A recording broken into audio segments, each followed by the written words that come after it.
Hello students, welcome है आपका हमारे चैनल अमन वंडर क्लासेस में। आज का हमारा जो इंटरेस्टिंग सा टॉपिक है, बड़ा ही बेसिक सा टॉपिक है। सामान्य रूप से सब लोग जानते ही हैं करंट अकाउंट और सेविंग अकाउंट में क्या अंतर होता है, यही आज हम समझेंगे। थोड़ा हम टेक्निकल वर्ड को भी समझेंगे, क्या सेविंग अकाउंट में डिफरेंस होता है, क्या करंट अकाउंट में डिफरेंस होता है, सेविंग अकाउंट किसको खुलवाना चाहिए, करंट अकाउंट किसको खुलवाना चाहिए, और जो है सेविंग अकाउंट में ट्रांजैक्शन की लिमिट कितनी है, और मतलब सब कुछ समझेंगे और करंट अकाउंट में क्या है। तो सबसे पहले मैं थैंक यू करना चाहूँगा अपने दोस्त को, जिसका नाम रोहित है, और वो क्या करता है, मेरे थंबनेल को बनाता है। एक बार कहने पे मेरे थंबनेल को बना देता है। So thank you bro. और एक बार कहता हूँ तुरंत बना देता है, तो इसलिए उसको बार बार थैंक यू। और वो मुझे कई सारे पिक्चर्स भी आजकल दे रहा है बिना कॉपीराइट वाले, जिससे मैं वीडियो को आपके लिए और अच्छा बेहतर बना पा रहा हूँ। तो इसके लिए बहुत बहुत धन्यवाद मेरे भाई। तो चलिए अब टॉपिक को स्टार्ट करते हैं, आगे बढ़ते हैं। ठीक है, मान लीजिए ये बैंक है। बैंक के अंदर दो खाते होते हैं। पहला है करंट अकाउंट, CA, जिसको करंट अकाउंट बोलेंगे, और दूसरा होता है सेविंग अकाउंट। ठीक है, आप समझ गए होंगे करंट अकाउंट और सेविंग अकाउंट इसको बोलते हैं। देखिए ऐसे समझते, तो ऐसे समझते हैं। देखिए करंट अकाउंट में जो है, करंट अकाउंट में क्या है, इसका हिंदी में नाम होता है चालू खाता। क्या होता है?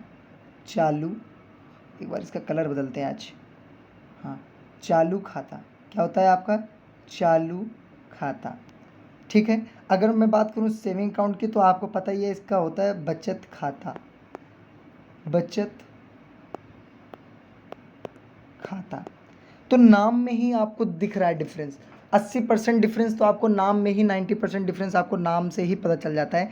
कि देखिए जो चालू खाता है वो, यार देखिए चालू मतलब क्या होता है, जो प्रतिदिन चलता रहे, चलता रहे। और बचत का मतलब क्या होता है, जो कभी कभी हम अपना यूज़ करते हैं ना। बचत जो भी हमारी सेविंग्स होती है, हम इंपॉर्टेंट समय आने पे ही यूज़ करते हैं। ठीक है, घर वाले यूज़ करते हैं। ठीक है, तो इससे समझ लीजिए कि जो सेविंग अकाउंट होता है वो क्या होता है, पर्टिकुलर एक दिन के लिए, या फिर 2 दिन के लिए, 3 दिन के लिए आप अगर ट्रांजेक्शन करने जाते हैं तब तो ठीक है।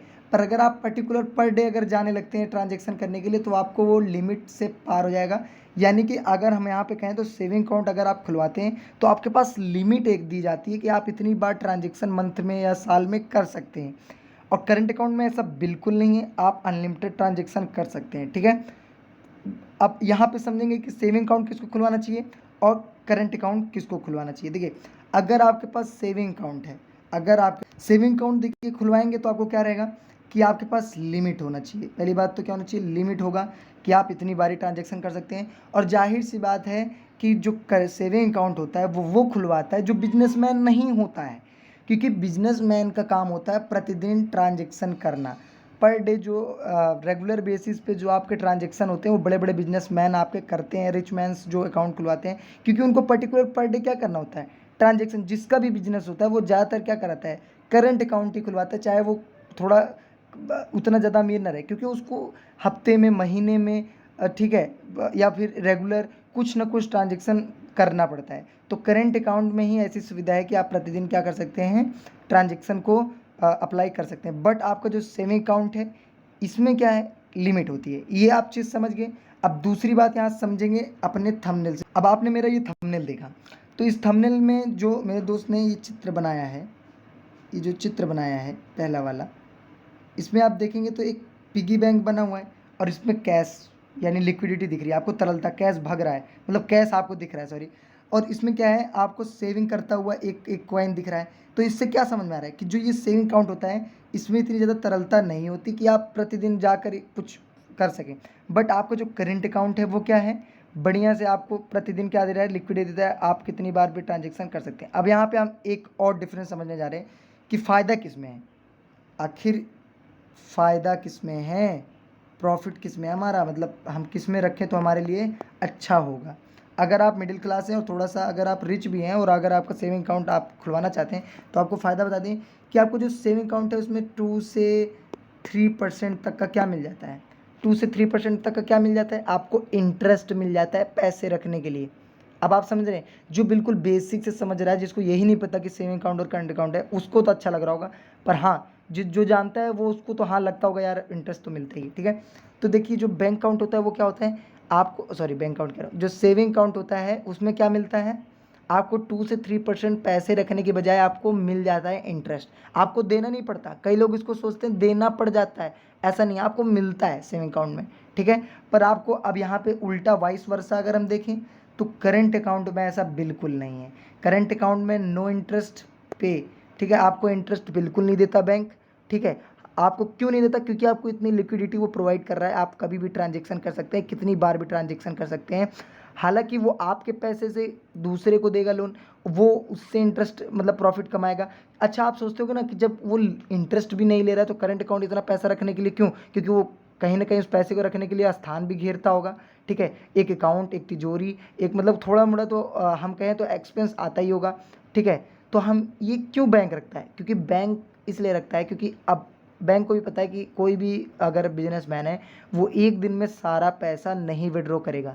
बहुत कम ही लोग होते हैं जो एक दिन में सारा पैसा विड्रॉ करते हैं। तो वो जो पैसा आता है उससे वो तो उसमें से कुछ SLR CRR के रूप में रख के बाकी क्या करते हैं, वो क्या करते हैं, आपको प्रोवाइड करते हैं लोन के रूप में दूसरी कस्टमर को। तो वो जो लोन अगर मान लीजिए वो लोन दे रहे हैं, उससे वो 5 से 6%, 10% इंटरेस्ट चार्ज कर रहे हैं, तो क्या होगा, वो उससे प्रॉफिट कमा ले रहे हैं और वही प्रॉफिट से वो क्या करते हैं, दूसरे को अपना जो है पे कर देते हैं एक्सपेंस, ठीक है। जैसे अब ये इंटरेस्ट आप सेविंग अकाउंट का देख रहे हैं, सेविंग अकाउंट को जो पैसा रखता है वो 3 से 4% मिलता है उसको, पर वो 3 से 4% देते हैं और आगे वाले को जब लोन देते हैं तो वो 10 से 15% या फिर 11%, 5%, 6% ले लेते हैं, मतलब प्रॉफिट ही लेते हैं, ज़्यादा ही लेते हैं। तो उससे उनको प्रॉफिट हो जाता है, वो अपना एक्सपेंस निकाल लेते हैं, उनका प्रॉफिट हो जाता है और आपको दे देते हैं 3 से 4%। समझ रहे हो बात को? वो अलग सिस्टम है, वो प्रॉफिट वो कैसे कमाते हैं वो कभी और चर्चा करेंगे। बट आपको अब समझ में आ रहा होगा कि सेविंग अकाउंट और करंट अकाउंट में डिफरेंस क्या है। तो जो करंट अकाउंट है ऐसा समझिए कि इसको आप अगर खुलवाएं तो आपको अगर प्रतिदिन ट्रांजेक्शन करना है, आप बिजनेसमैन हैं तब आप इसको ओपन कराएं।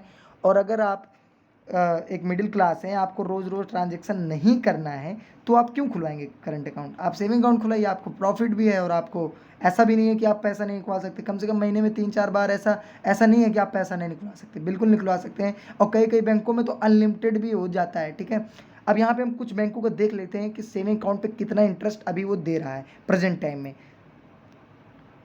तो अगर हम बात करें SBI की, तो SBI का जो कई देखिए, पहले सेविंग अकाउंट में भी कई अकाउंट होते हैं, आपको मैं बता दूं, जैसे कि जीरो बैलेंस अकाउंट सेविंग, ठीक है, minor saving account, regular saving account. तो इससे आपको समझने की जरूरत नहीं है, आप जो खुलवाएंगे रेगुलर खुलवा लें, आप जीरो बैलेंस खुलवा लें। क्योंकि देखिए अभी आपने सुना होगा जो पीएम जनधन योजना था, पीएम जनधन योजना, ये क्या था? आपने देखा होगा कि जो जीरो बैलेंस पे ग्रामीण इलाकों में महिलाएं हैं, पुरुष हैं, उनको क्या करना है, जीरो बैलेंस पे एक बैंक अकाउंट खोल के देना, क्योंकि उनके पास इतने भी रुपए नहीं होते कि वो 1,000 रुपये 2,000 रुपये हमेशा रख सकें बैंक अकाउंट में। तो इसीलिए क्या हुआ, जनधन योजना को ओपन करवाया गया कि जिनके पास कुछ नहीं वो भी उसको ओपन कर सकें। और समय आने पे आर्थिक समस्या अगर आपके पास कोई आती है तो आप उसमें क्या कर सकते हैं, 10,000 20,000 तक का आर्थिक लोन भी ले सकते हैं, आपको मिल जाता है, ठीक है। वो अलग विषय है, वो आप डीप में जाके देख सकते हैं, मुझे इतना उसके बारे में डीपली नहीं पता है, बस मैंने थोड़ा सा देखा था क्योंकि इसको बनाने के लिए थोड़ा सा मैंने जाँच पड़ताल की थी। अब यहाँ पर हम देखते हैं saving account interest rate and minimum balance required. तो यहाँ पर हम देखते हैं, अभी देखिए सेविंग अकाउंट जो बैंक डिपॉजिट स्मॉल बैंक है उसमें कितना दे रहा है, 2.70। अगर हम बात करें कितना रखना पड़ता है, देखिए सब में सेविंग बैंक अकाउंट 2.7, यानी कि हम मान सकते हैं कि 2 से 3% क्या है, आपको SBI में इंटरेस्ट मिल रहा है, आपको 2 से 3% SBI में इंटरेस्ट मिल रहा है अभी प्रेजेंट टाइम में, ठीक है। आगे कितना हो जाता है वो अलग बात है, क्योंकि अभी ये मतलब न्यू डेटा है। और आपको ये देखिए सबसे बड़ी बात है कि यहाँ पे आपको क्या कह रहा है, नील। ये नील का मतलब क्या हुआ, नील मतलब होता है जीरो, कुछ नहीं। तो यहाँ पे देखिए आप क्या कह रहे हैं, मिनिमम बैलेंस। आप मिनिमम बैलेंस अगर नील भी रखते हैं, नहीं ऐसा नहीं है यार, अगर आप पैसे रखते हैं और आपका मान लीजिए किसी दिन क्या होता है बैलेंस नील हो जाता है, तो आपको कुछ ना कुछ तब भी मतलब मिलता रहेगा सेविंग वो। और अगर आपका नील है तो आपको इतना देना भी पड़ सकता है कई बार, ठीक है। अब आगे हम बढ़ते हैं और एक बार IDBI का समझ लेते हैं। IDBI SBI का तो हमने समझ लिया कि SBI पे हमें कितना मिल रहा है, 2 से 3% इंटरेस्ट हमें मिल जाता है सेविंग अकाउंट्स पर, ठीक है। आगे हम देखते हैं IDBI का। IDBI पर भी आपको ज़्यादा नहीं मिलता, 3 से 4% का ही मिल रहा है, ठीक है। 3 से 4% का ही सेविंग अकाउंट पे क्या मिलता है, आपको इंटरेस्ट मिलता है, ओके। तो चलिए इतना आपने समझ लिया और आई होप आपको मज़ा भी आया होगा। तो बस इतनी सी बात थी कि करंट अकाउंट और सेविंग अकाउंट में आपको अगर खाता खुलवाना है तो आप एक अंडरस्टैंडिंग आपके अंदर हो जाएगी क्या किसके लिए खुलवाया जाता है। ठीक है, बाकी आप आसपास भी कई लोगों से अगर आपको डाउट है पूछ सकते हैं, और आप कमेंट करेंगे तो मैं अलग से भी एक और वीडियो बना दूंगा एक एक टॉपिक पर। ठीक है, saving account and current account. और आपको ये जानना है कि कैसे बैंक्स जो है प्रॉफिट कमाते हैं, तो उस पर आप कमेंट करिएगा तो मैं आपको एक वीडियो बनाकर दे दूंगा। चलिए मिलते हैं नेक्स्ट वीडियो में, तब तक के लिए गुड बाय, सी यू। पढ़ते रहिए, बढ़ते रहिए।